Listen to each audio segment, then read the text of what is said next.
I'm Plisket, this is my content, and I'm going to be doing the second video of my Flame of Recca Retrospective. I will be covering episode 2, 3, and 4 for this, which apparently according to Google, or at least the only Google result I could find, this is called the present day arc of this show. I don't know if that's official or if that's just a fan term, but either way, that's what I'm going to use. And it's basically about the forming of Team Rekka, and we also get sprinkled in some lore stuff and some stuff kind of about what the series is going to be about, like the growing threat in the background. So I'm going to sit here and enjoy this wine. Check out my wine tasting video. That's disgusting. I do not like it. Yeah, I'm not a fan. And let's get to it. I don't think anyone's out of drinking that girl is smoking hot. I almost could it, but I'm so fucking bad and if I think she is not. Two store girl may be just fine, but I'd rather love you to the kind. It's the truth you can't refute.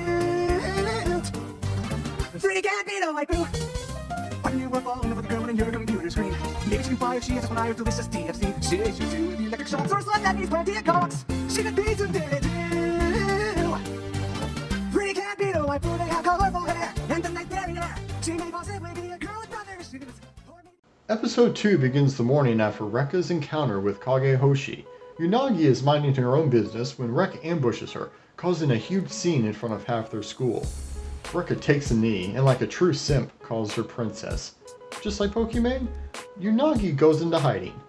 For some reason, the show does this whole thing where a sentence is split up among a large number of characters. Did you hear that? Did he just say that he's gonna be her very own personal ninja?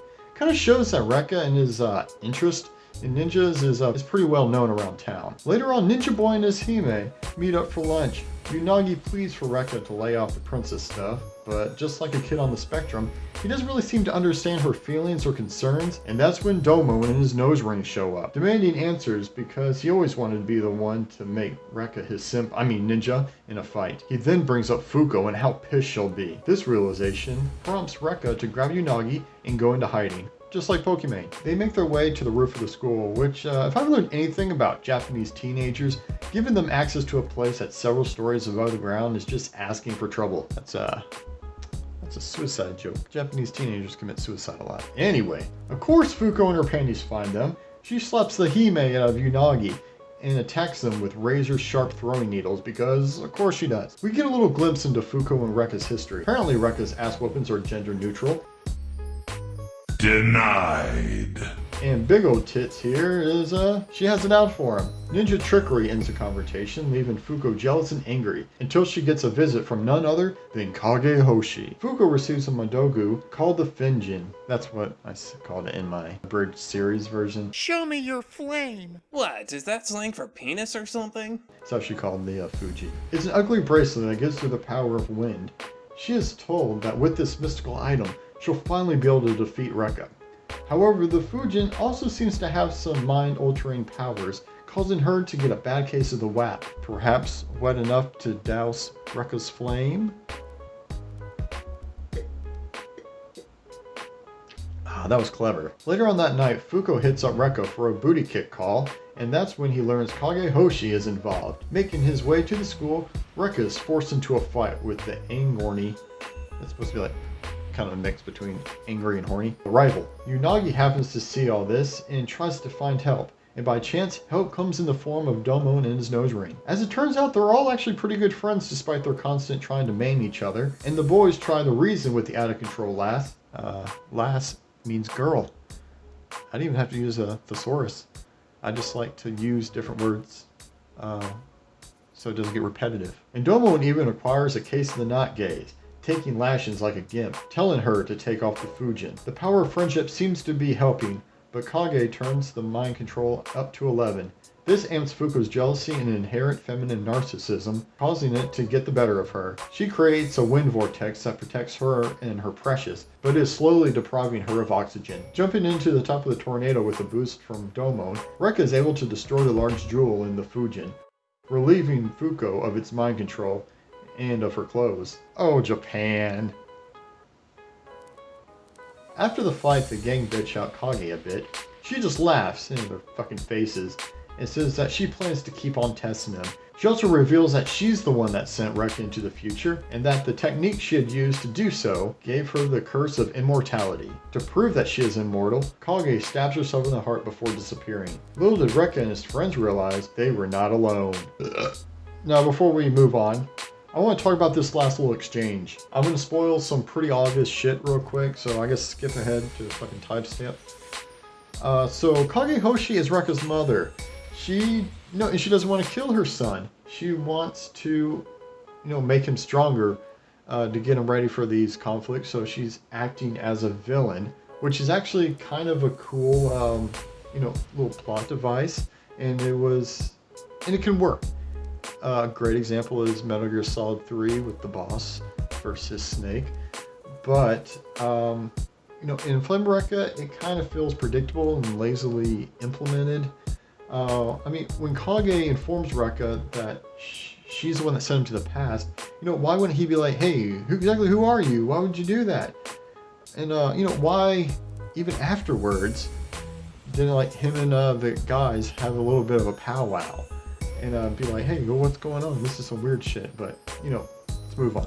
So, as mentioned before, a young man just so happened to walk by the school during Rekka and Fuko's fight. His name is Tokiya, and he just happens to own a Madogu called Insui, a sword that's blade is made from water. Kage approaches Tokiya, telling him that she knows he witnessed the fight, and that the flaming ninja knows about the person that murdered Tokiya's sister. He sort of blows Kage off, but decides to attack Rekka anyway for some reason. Rekka of course tells Tokiya he has no idea who killed his sister, but he doesn't really make any attempts to defuse the situation, and as it turns out, a weeb with a boner for ninjas is no match for a guy who spent most of his life training to avenge a loved one. Tokiya is about to deliver the killing blow when Unagi shows up. It just so happens she looks like his dead sister and spares Rekka for now. It is here during the beginning of the 4th episode where Kure and the rich old guy named Korin Mori make their second appearance. I've heard about the incident where Unagi healed Rekka during the 1st episode. Believing she could be the secret to immortality, Mori orders for the girl to be found and brought to him. Meanwhile, back at school, Rekka is mopey after his loss to Tokiya. Unagi, Fuko, and Domon decide the best thing to cheer up Rekka is to take him on a trip to the amusement park. It is there Tokiya makes his move. He makes Unagi follow him inside a house of mirrors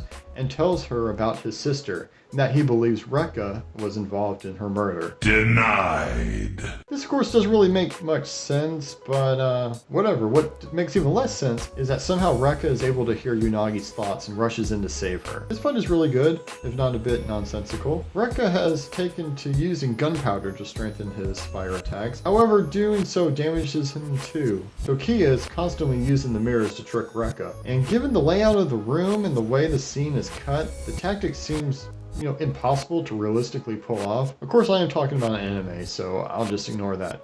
Oh, and also Kage Hoshi shows up, preventing Fuko and Domon from interfering. Rekka, beaten and bloody, reveals he only needs to use his flame 2 more times to win. First, he destroys all the remaining mirrors, and in the confusion of the exploding glass, launches a surprise attack from above. But Tokiya sees it coming, stabbing Rekka with his Insui, much to the horror of his friends. But as it turns out, Rekka performs a substitute jutsu. Not again! Oh my god!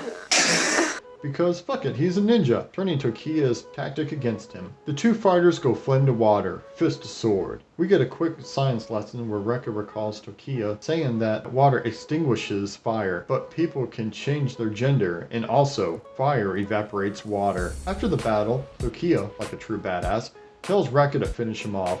When the ninja refuses, Tokiya finally accepts that Rekka has no involvement in the murder of his sister. It is only then that Kage Hoshi reveals that this was all a part of her plan to bring Rekka, Tokiya, Fuko, and Domon together to face a growing evil. Unagi then goes about healing Rekka as usual after a fight, as Kage looks on with tears running down her face, calling him son for the first time in an internal monologue. But as it turns out, someone noticed the sound of the explosions, I wonder how, and shattering glass, and witnessed Unagi's power, and then taking that information to Mori. ending episode 4. And that's where I'm going to pause. I think it could be argued that episode 5 is the end of the present day arc, but if anything, it acts more as a transition going into the mansion arc. In closing, I have to admit that the series doesn't really start off as strong as I remembered. And remember, it's been like 15 years since I've watched this, but I am having fun making fun of it, so, you know, there's that. The problem is that the story is kind of basic and predictable, and when it's not being predictable, it's not really in a good way. More like in a, hey, that doesn't really make sense kind of way. But either way, the fighting is enjoyable. It's no Naruto or My Hero Academia, but it's serviceable. I think the biggest problem is how rushed everything feels.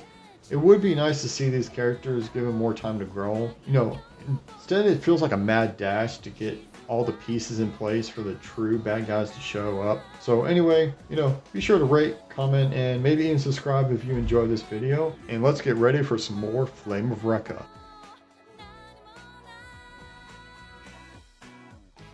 After the fight, the gang bitch out Koge.